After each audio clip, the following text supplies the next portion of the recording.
All right, Janie, sit back, relax, and take a deep breath. And we're going to start in 3, 2, 1. Welcome to Never Too Late, Real Stories of Reinvention, where I share the stories of dream chasers, career changers, and people with the courage to reinvent themselves. I'm Eric Cooter, and each episode I sit down with someone who has taken a leap, discovered a new path, or found joy in the unexpected. These conversations are about hope, resilience, and they remind us all that it's never too late to chase your dreams. All right, the intro's behind us.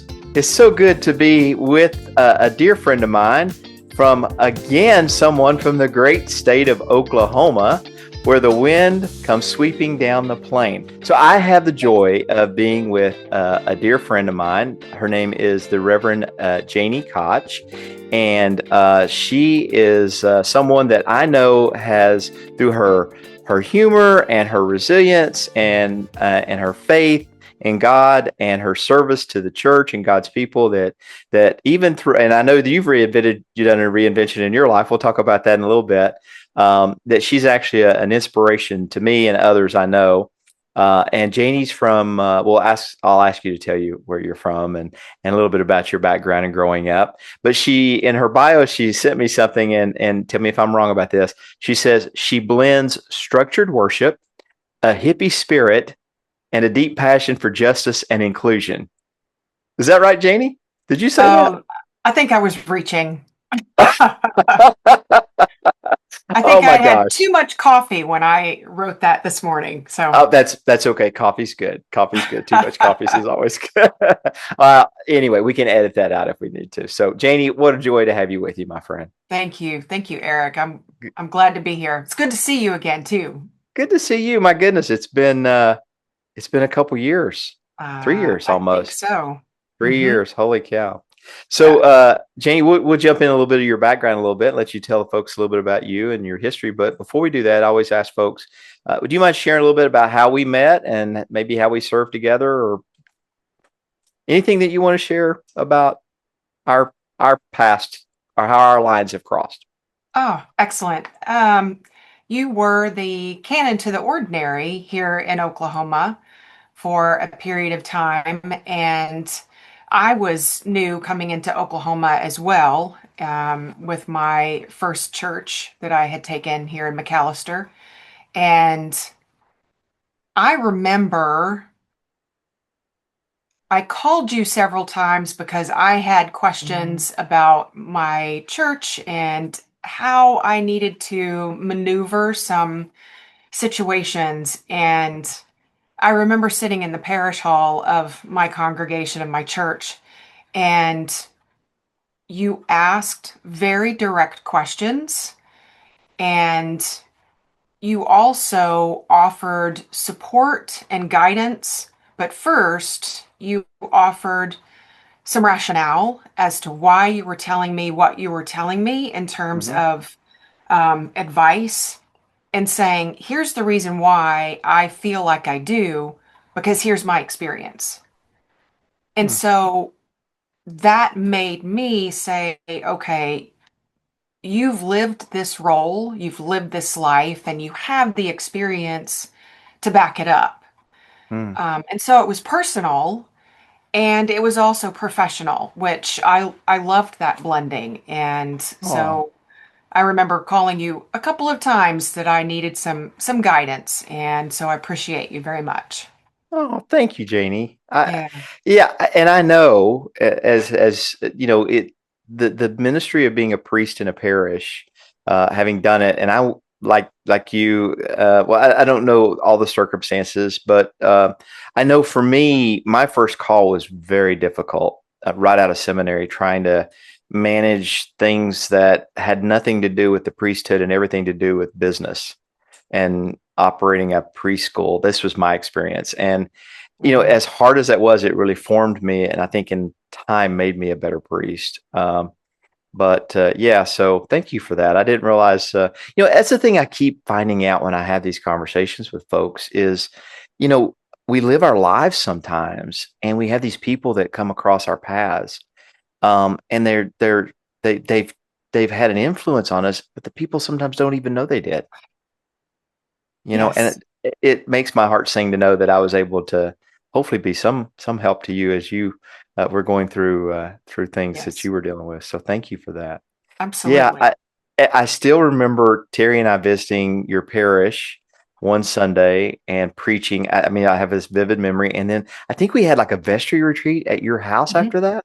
That was Yes. so much fun. Yeah, Oh we my did. gosh. That was so Yeah. much fun. So yeah. And just driving up there is fun. Terry and I enjoyed driving across Oklahoma and visiting congregations and everything. So well, Yeah. thank you for the kind words, and I know you were always someone that was upbeat, and even despite the things that sometimes we all deal with in parish ministry, you were always someone that always had a good heart and a good spirit. I know you're a good priest. So Thank anyway, you. Thank you.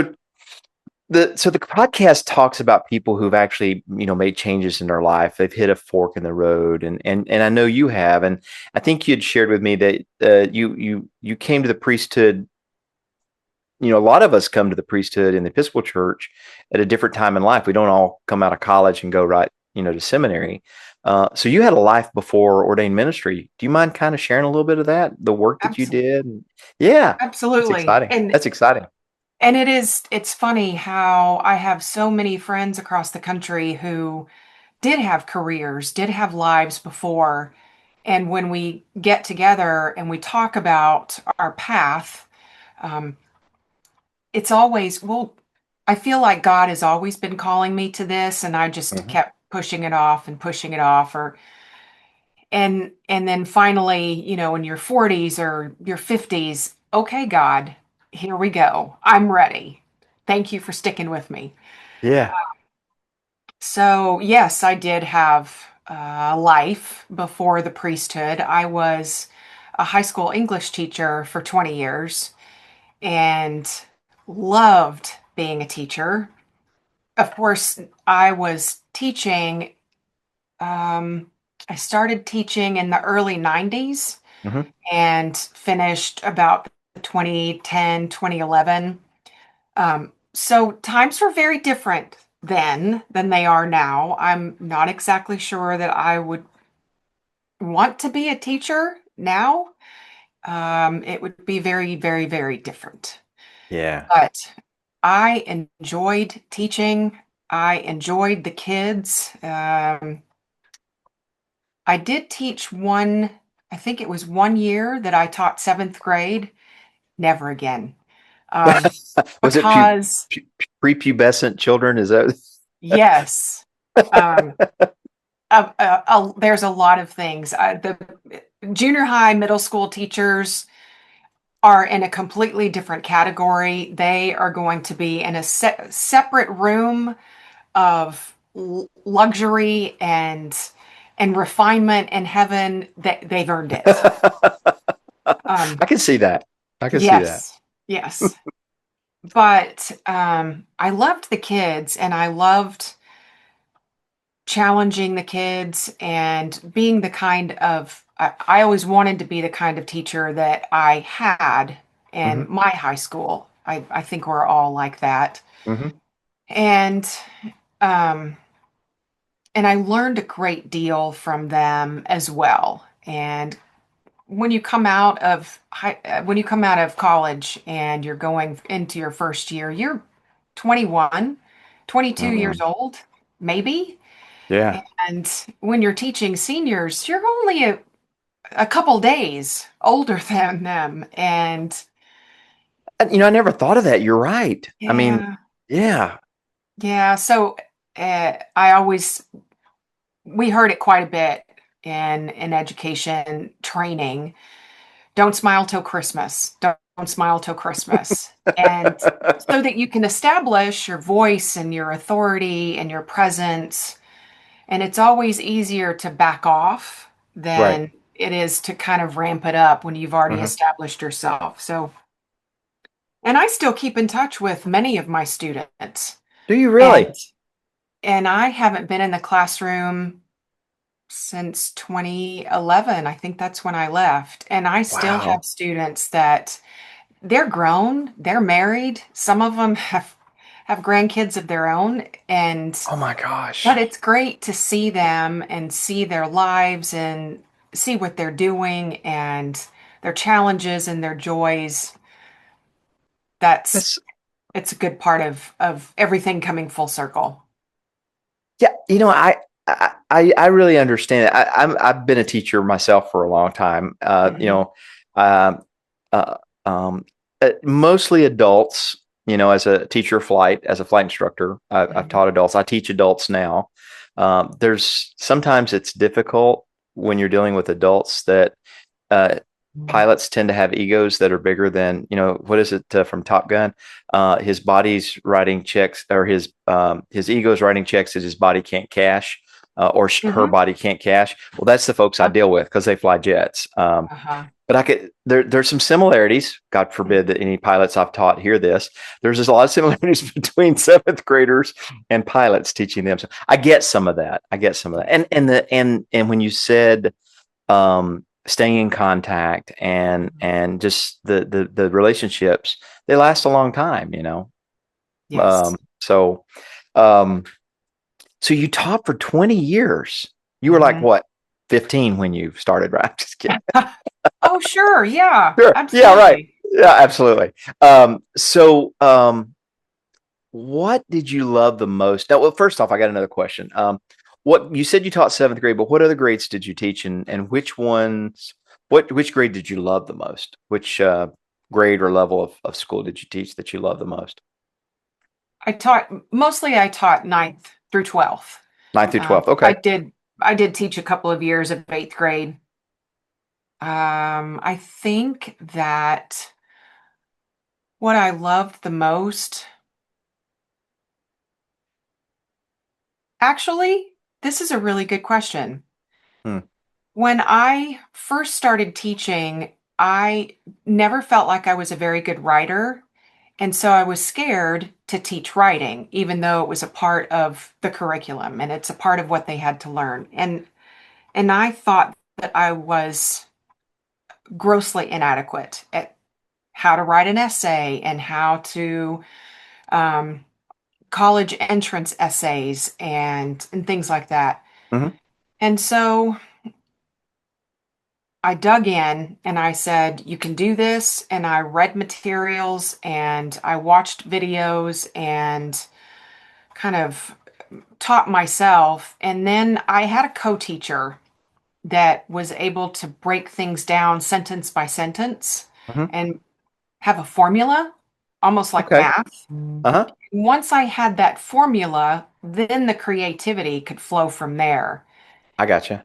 And that became actually my favorite part of teaching. Once I got over the fear and self-doubt, Hmm. um, then that became a joy. And I absolutely loved that. Yeah, it's that's really interesting when you think about it. Is you realize that I mean that in itself is a reinvention of yourself. You realize that you've got a challenge, or I would it's not a weakness, it's a challenge or something that may be holding you back. Fear. Hmm. Fear holds us back from accomplishing what we want to do sometimes. But you had a Yes. lot of courage to say, you know what, this is my fear. This is the thing I'm challenged with. But by golly, I'm not going to let it get me down. I'm going to face it. And you found somebody to go with you on the journey. Yes. And I think Yes. that's one of the things I hear from a lot of folks that I've been talking to on the podcast is, we've had these people in our lives. A lot of us have that. Hmm. We can't move to the next level without having somebody that comes along and sees something in us that we don't see in ourselves. Yes. And that's what I love about teaching. I think that sounds like what maybe you love about teaching is a lot of times we look at our students and we could see gifts and Hmm. potential and opportunities that they at the time they just can't see. So our job as a teacher is, and I'm talking too much maybe, is we're just opening the gift that's already there. Yeah. But that's a Yeah. lot like Holding up a ministry. mirror. Yeah. Yes. Well, we'll get Yeah. to that in a minute. Yeah. But yeah. And there's not, pastor, priest, and teacher. Anyway, we'll talk about that in a minute. It's exciting, Yes. isn't it? Yes. I love teaching now. And I just left two clients that I've been teaching for the last 6 days, and I watched them go from we can't do this to they're going to be able to pass their check ride, and anyway. I hear you. That's Being a teacher, exciting. yeah, it is, it is, Yeah. it is. And a lot of times I find myself being a priest in the midst of that, but that we'll talk about that later. Anyway, so okay, so you taught for 20 years, you loved it, Mhm. but there was a transition at some point during that time. Mhm. Um, do you talk this? You talk about anything that you like, and reflect on anything that was. But what what was the change? I think you told me that you started managing other organizations. There was a Mhm. change that happened in your teaching. Um, was what was that catalyst that made you say, "I want to try something different"? If you don't mind, or yeah, whatever Mhm. you'd like to share. Oh, yeah, absolutely. I would teach for a few years and then I guess I would want something different Hmm. and um just to shake things up. And so at one point I left teaching and I managed a Sylvan Learning Center, which was still in Oh wow. education, Yeah. but it was a completely different role in terms of management, and that I was in charge of other teachers and other directors. And uh, good grief, I made mistakes, and but it was a very good season of lesson learning. Hmm. And there was another point in time when I had been teaching again for a couple of years, few years, and wanted to try something completely different. So I was a manager for the parent company that owns K Jewelers. Oh And so I wow. was a manager of a jewelry store. Hmm. And that's very, very different, of course, not education related. Right. And I enjoyed that in that I could challenge myself and Hmm. challenge my staff to try new skills and learn new ways to interact Hmm. with people that they're just meeting for the very first time. Yeah. And I enjoyed that. I didn't particularly enjoy having to work at all of the holidays and weekends and We know retail. yes, yes, yes, you do. No retail. Mm, Um, and ultimately, I missed the kids. I did that for about 5 years mhm. and I missed the kids. And so I went back into teaching. And so I would teach, do something else, teach, do something else. So it wasn't a straight 20 years. But Sure, every sure. time I came back into education, I had new experiences that I was bringing back into the classroom, Mm, um, and it changed the way that I was teaching and yeah. engaging with students and engaging with parents. So, yeah. That that's really interesting because but the question as you were talking, what came to mind is it obviously what you learned in dealing with children um, translates to adults, but that probably made you a better manager when you were working in the jewelry store and when you were working Mhm. for Sylvan because you knew how to deal with challenging situations, but at the same time, you knew how to motivate people. And teaching just to me has such a skill set that's beyond. I mean, I got an undergraduate degree in business, but it never taught me how to manage people and No, how to manage situations. So no. yeah. So likewise, how would you say that you're experiencing your experience going back out in the field? You said that you came back to education. So when you did these other things, how did that inform your teaching? It's interesting because particularly with jewelry, you have customers that are going to come in and they're not happy with something Hmm. their jewelry is needing repair. There's Hmm. something that they're not happy with. And you have to interact with that anger or frustration or um, heartbreak right there on the Hmm. spot. Oh yeah. And you immediately have to gauge the situation and listen to the person while you're in your mind trying to say, okay, how are we going to fix this? What's Right. going to be the solve, right?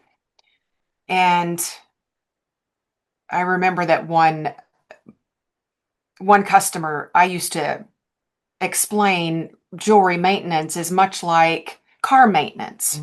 You have to get your tires rotated. You have to put oil in your vehicle. You have to put gas in the vehicle, or it's not going to function.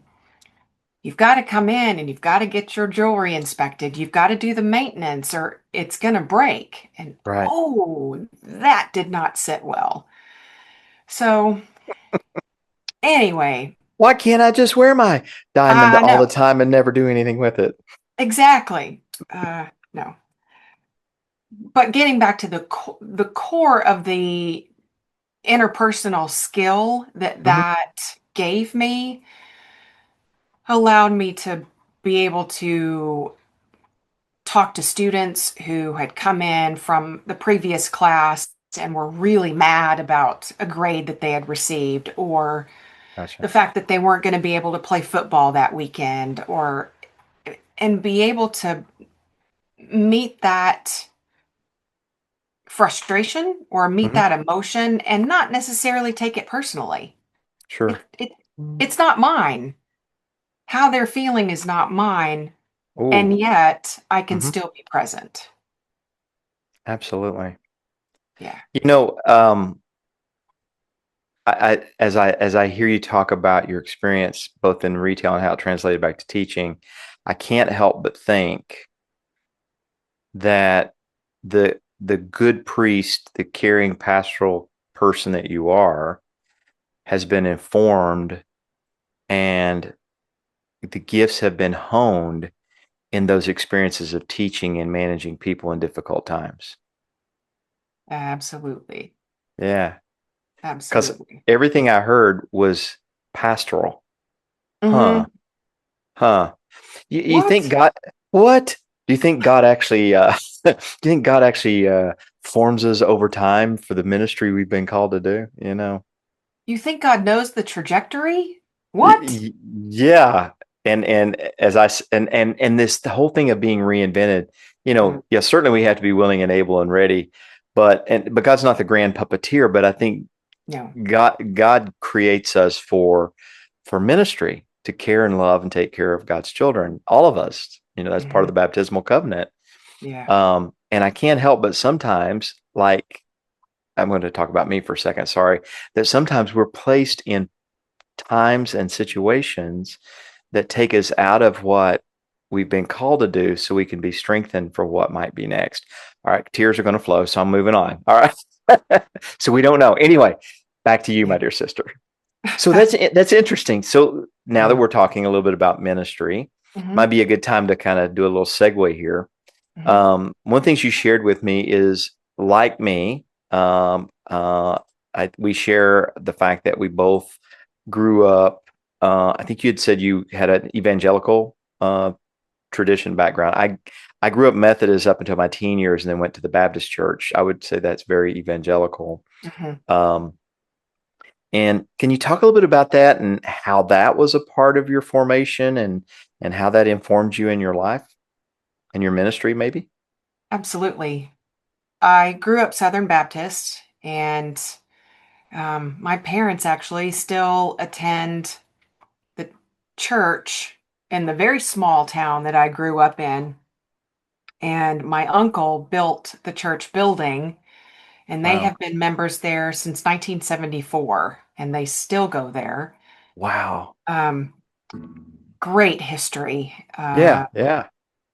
very much saturated in in the mortar of the church building. Yeah. And my grandmother, she and my grandfather, I never met my grandfather. He passed before I was born. and they were Church of God Pentecostal church planters in the northern Wow. part of Texas. Uh-huh. So I stayed with my grandmother in the summertime, and I'd go to church with Meemaw and loved it. I And love that, Meemaw. oh, Meemaw, yes. And I loved that. And it was a really small church that she attended, and um, we would get called up to the choir and we would sing. And I was, Oh, wow. I was 8 and I was singing with the choir, and I just loved that. And I was at church every time the doors were open, and you do youth group and you do choir and youth trips and everything. And I loved it. And there was a period of time it probably started when I was in high school, Hmm. and some things just weren't settling with me, Hmm. and I was questioning, and didn't know I didn't know how to question, and I was afraid Hmm. of questioning what I was coming to believe on my own. Sure. And Yeah. I went to college, and I went to Baylor Private Baptist University, and was challenged there even more so. Hmm. And probably the breakaway started when I was in college, Mm. and that I just wasn't believing everything that I had been taught. Hmm. But my issue wasn't wasn't necessarily with God. It was with the leadership that I had been taught under. Hmm. For example, my youth pastors, my preachers, my parents even would tell me, these are rights, these are wrongs, this is the black and white of it, Yeah. and this is No, the way God no works. middle ground, right? No middle ground. Exactly. Oh Yep. no, Yep. it's black or white. Yep. And everything is supposed to fit in a box. And anything outside the box is an absolute sin, Yep. abomination, Yep. hellfire and brimstone, the whole 9 yards. Did we And go to the so same church? probably so, probably so. Probably so. Yeah. And I believed and trusted the adults that were in authority in my life. And because they were telling me that this was the way scripture was, this is the way God was, I believed them. Hmm.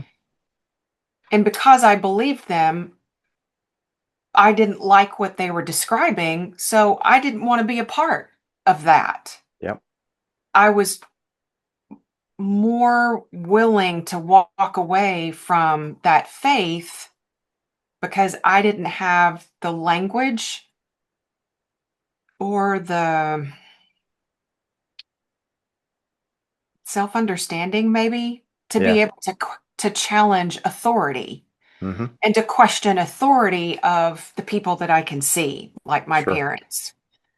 So I left church completely for about 20 years and Wow.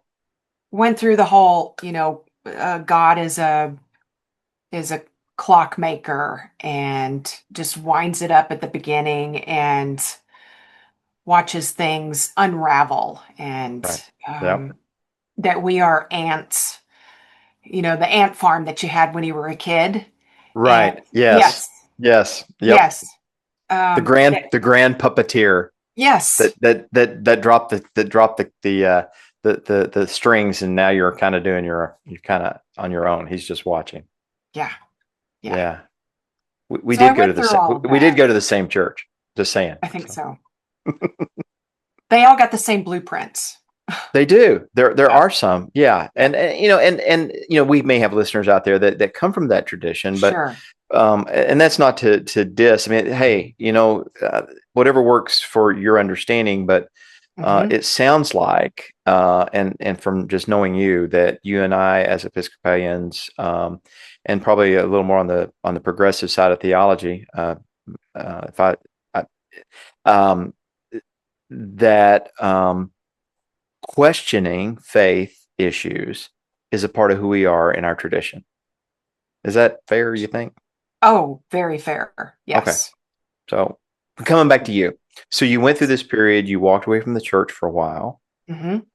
What what was that like, being disconnected from people that you, or not necessarily the people, but disconnected from a tradition that you grew up in, that now you're questioning, and you just say, okay, I can't reconcile this. What was that like? That was there what was that like, just being in that wilderness, maybe? Or Very much. yeah. Um, I look back on it now, and this is quite a few years later. it- I see myself with uh, self-differentiation. I Mhm. and I see that I was lonely. I Mhm. see that I was terrified, that the things that I was actually thinking and believing and questioning about God and a questioning about creation and Mhm. a- about how God works in our Mhm. lives. I was afraid that what I had been taught in my early years was actually going to come true and I was going to burn in hell. Mm. Um, and I was mad. Mhm. I remember being really Yeah. angry Yep. because things just weren't reconciling in Mhm. my mind. And I was just angry. Was there? I know I have one, and I remember there was a burning question that I had about it that really kind of encapsulated, because you and I have a similar journey, Hmm. very much so. We'll have another conversation off Zoom to share the details of Oh, that, good. but we did, Good. seriously. Mine happened in college too. But there was this question that kept gnawing on me about God and who God was, that really was kind of, it was a summation of why I was feeling this, whatever it was, this disconnection, this, I was coming to a head. Was Mhm. there something that just you couldn't, there was maybe one or two things that just you couldn't, how can, whatever that was, how can God be, I don't know. That was mine was, oh, I'll tell you what mine was. Mine was is, how can God be so loving, as the scripture says, and Mhm. yet we damn so many people to eternal flame because of choices, or not choices, but because they're not this, or they're this, or, if God is so good, why are there so many people dying in the world? That was some of the things I was dealing with. What about you? What was there, some of that, or? Yes, actually, very much so.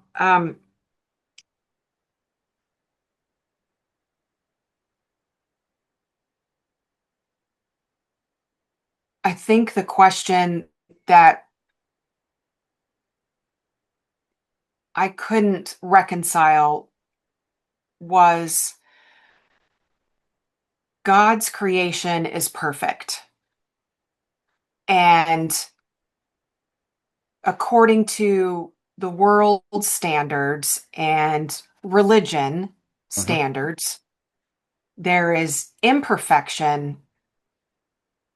And I had a hard time reconciling that people who were different, who were born different Mhm. and looked different from me, that according to religion, they weren't made in the image of God. Mhm. Yep. And, but they're God's creation. Right. They're God's creation, and God has a purpose. Mhm. And I don't have to understand it. But, and you mentioned this earlier, our baptismal covenant. as Hmm. Episcopalians, respecting the dignity of every human being. Hmm. I didn't know then, but that's the phrase that I was looking for. Yeah. That Uh-huh. I didn't know that it existed in my 20s, in my 30s, and now in my 50s and in my mid to late 40s when I was attending the Episcopal Church and just beginning into this denomination. That's it. Yeah. Yeah. Everyone has worth, everyone has value. It's it's up to us to uncover that. And by uncovering that, we understand the beautiful complexity of God. Yeah. Yeah. Preach it. Yeah. There's some material for Sunday. Yeah. I'm with you, and as I heard you say that, I hear the teacher in you opening the gifts of those you're called to pastor, teach, and be a priest to is everyone, everyone that we encounter, just Mhm. like Jesus encountered Mhm. the outcast.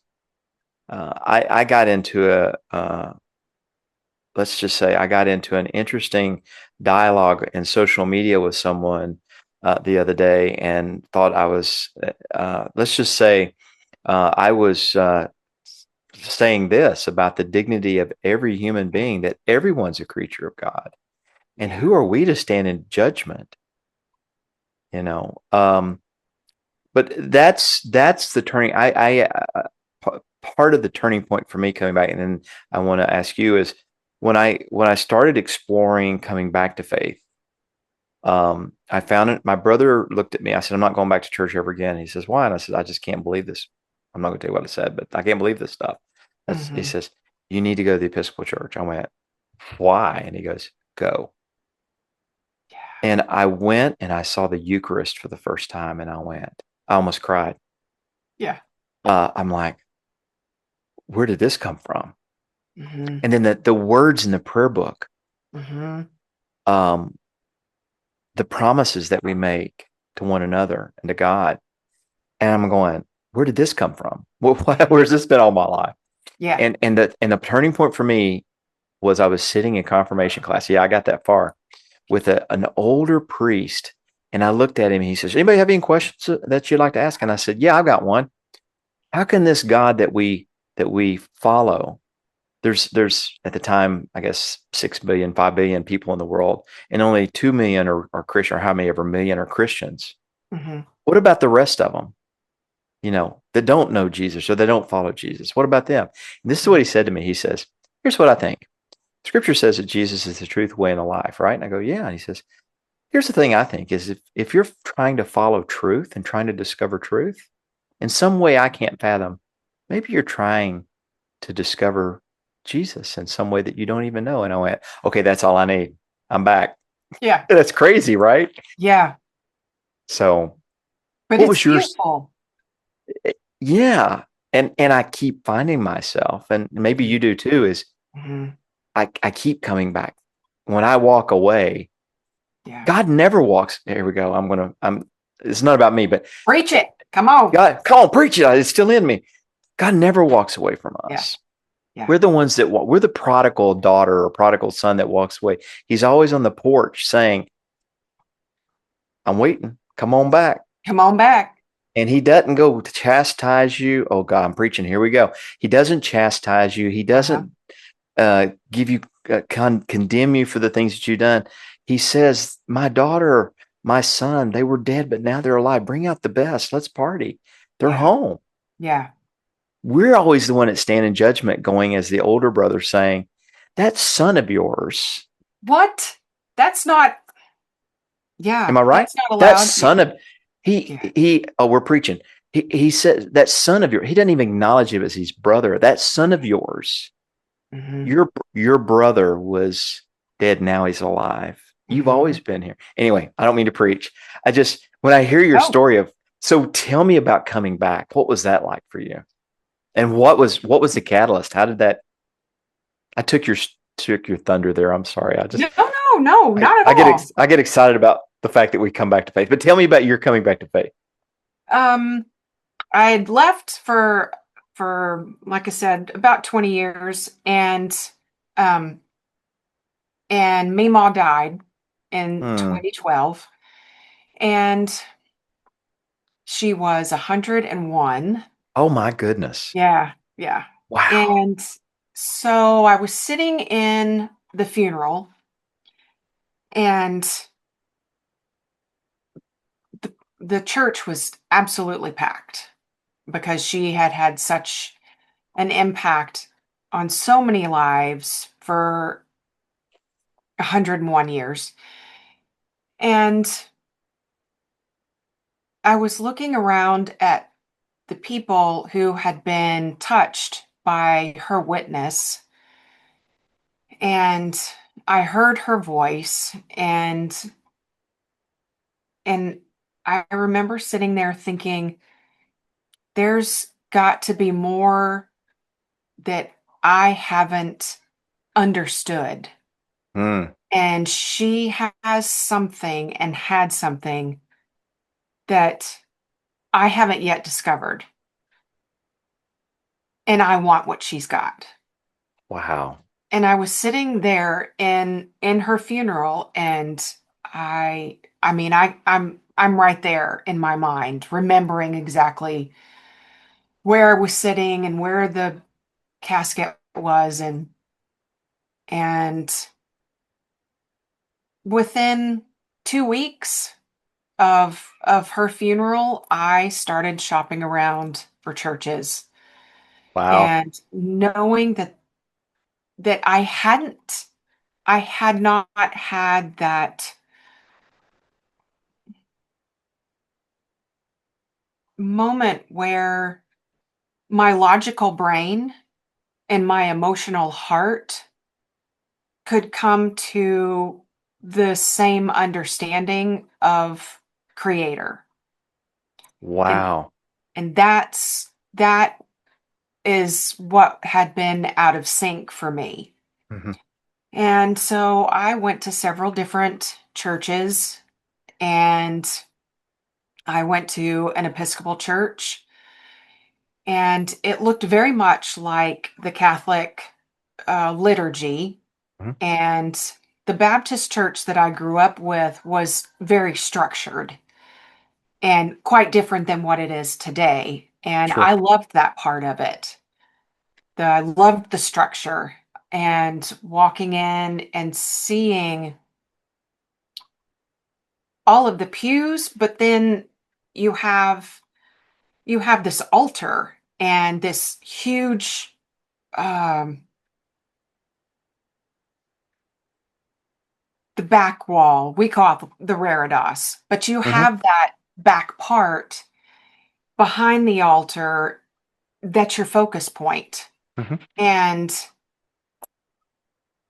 there's something there that is the focus of what we're doing sitting in here and Yeah. in the pews. That was it. That was absolutely it. Yeah. So I loved it. Yeah. It sounds like we had a similar experience. Mhm. Um, the first Episcopal church I went to was St. James Episcopal Church in Greenville, Tennessee. There was a picture of the Blessed Mother holding the infant Jesus on the back wall. That was never seen in a Baptist church growing up for me. I don't know No. about, Yeah. No. but what I remember, like you said, the focus. I remember the priest raising the chalice at that part in the Eucharist, and I went, "What?" Yeah. I know it sounds weird for some people. I wasn't worshiping the chalice. It wasn't that. It was something, something in me just grasped that. Like you, Yeah. something turned you. I think for me, and it has always been, I'm a very rational, logical person, and I have functioned in my life in careers and spaces that also draw your heart as well, teaching and getting to know your students and their lives and their families, and now being a member of clergy. But I needed something also that I could see what I was internally believing. And in the Episcopal Church, Yeah. we do bodily what we also believe. Hmm. It's very kinesthetic. Yeah. So we get the auditory, we get the visual, and we also Episcorobics, right? Episcorobics, yeah. Yes. And incense and Yes. taste and Yes. ah, absolutely. Yeah, that you're right. I think you connected on that. That's what it was for me. Is Hmm. and I'll use a word that I'll explain a little bit, or maybe you can help me a little bit, is um that's what it means to be a sacramental church. Oh, yeah. It's outward and visible signs of what we inwardly Yes. believe. Yes. Yes. It's in okay, here we go. Boy, man, I didn't know we were going to go through theology class, I but love this. it's incarnational. Mm-hmm. God in flesh. Come on. God, oh, preach it. God manifesting God's self amongst the creation. Yes. We I grew up, and probably you did too, is that Jesus was representative of the sacrifice. There's very little about the idea of God incarnating God's self amongst the creation. And that was something when I finally got it, it was like, holy cow, he Yeah. really was among us. Yes. Yes. And I'm going to tag on to that You didn't know because this was going to be this kind of podcast, did you? no, this is great. Oh, Yeah. this is great. One of the things that I really loved as a component of the Episcopal Church is I remember the first Lent that I went through, and you actually have a dedicated season of time that you're walking these steps with Christ. Hmm. And it's not just kind of glossed over. Right. No, it's really intentional. It's Hmm. purposeful. Hmm. And so we're actually walking with Christ in those 40 days. Right. And we had in the church that I was attending, then on Fridays, we had Stations of the Cross. And I'd never done Stations of the Cross. And so the first time that I did that, we were moving around in the nave of that church And the nave is, because a lot of our listeners aren't up to sanctuary. sanctuary. Okay, thank you. Thank you. Yes. And Stations of the Cross is? The stations of the moments of points of Mhm. Christ's last walk to Calvary. There you go. Thank you. Because Yeah. some of our folks maybe not Yes. of the same Uh, flavor of religious background that we are. yes. The Via Dolorosa. There you go. Via Dolorosa, yes, which is an ancient. Go ahead. Anyway, we don't want to go down that path. But so you experienced. Go ahead. You were talking Yeah. about the. I didn't mean to take you off the bunny trail, but No, no, no. we'll take you down a bunny trail. Forget it. Anyway, yes. Where were Moving we? around and Yes. seeing intentionally that we're to hover with those moments. We're to pause at those moments. And we are, as we're speaking that liturgy, we're also envisioning what it was like.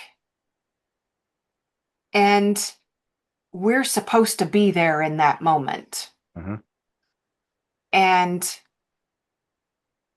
I think that for me, that season of Lent, but particularly the first time that I did Stations of the Cross on that Hmm. first Friday in Lent was really powerful because we didn't just skip to Easter.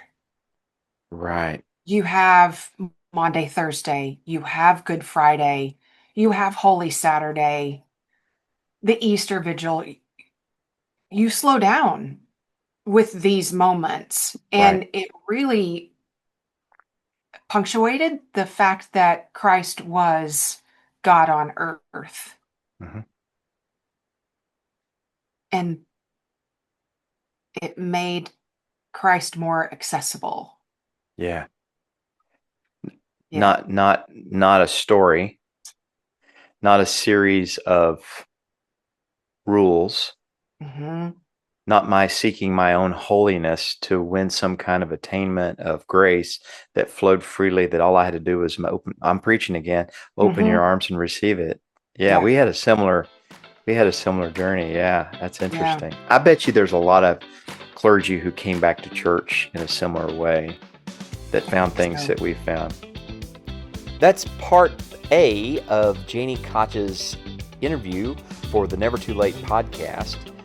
Stay tuned for part B, where we learn more about her sense of call back to the church, the discovery of a call to ordained ministry, her first church at All Saints in McAlester, Oklahoma, her ongoing pursuit of a doctorate of ministry at Virginia Theological Seminary, and the great work she's doing with outreach and being the hands and feet of Christ in her own community and calling others to do the same.